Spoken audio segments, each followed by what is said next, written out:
Достар, егер көлікті сататын немесе сатып алатын болсаңыз, барлық операцияны онлайн жасап көріңіз. Ол үшін әдеттегідей egov.kz порталы қажет. Мәселен, көлікті сатушы тарап порталға кіріп, авторизациядан өтуі тиіс. Әдеттегідей, мұны біз бір жолғы жасырын сөз ЭЦК немесе QR код арқылы жасай аламыз. Бір жолғы жасырын сөзді пайдалану үшін ЖСН мен телефон нөмір енгізілу қажет. Дәл осы нөмірге арнайы код жолданатын болады. Порталға кіргеннен кейін көлік және коммуникациялар бөлімін таңдау қажет. Оның ішінден автомобиль көлігі және толық мәзірді көретін болсақ, өзімізге қажет қызмет атауын табамыз. Мінекей, көлік құралының сәйкестендіру нөмірі бойынша көлік құралдарының жекелеген түрлерін, мемлекеттік тіркеу, есепке алу және есептен шығару, сондай-ақ көлік құралдарын тіркеу туралы куәліктер мен мемлекеттік тіркеу нөмірі белгілерін беру. Қызметтің атауы өте ұзақ.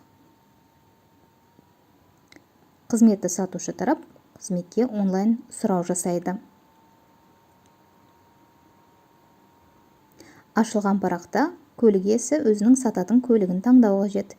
Бізде бір көлік. Әрі қарай батырмасын басу арқылы көліктің техникалық ерекшеліктерін көреміз. Одан әрі тағы да басқан кезде әкімшілік айыппұлдарды тексеру, автокөлік салығын тексеру, ипотека мәртебесін тексеру сияқты 3 қызмет шығады. Қызметті одан әрі рәсімдей аласыз.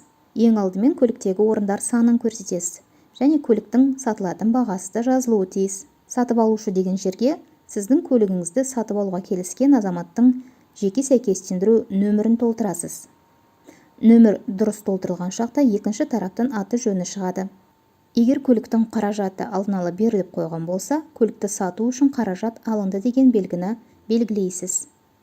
Әрі қарай ЭЦК арқылы қол қойып өтінімді аяқтайсыз.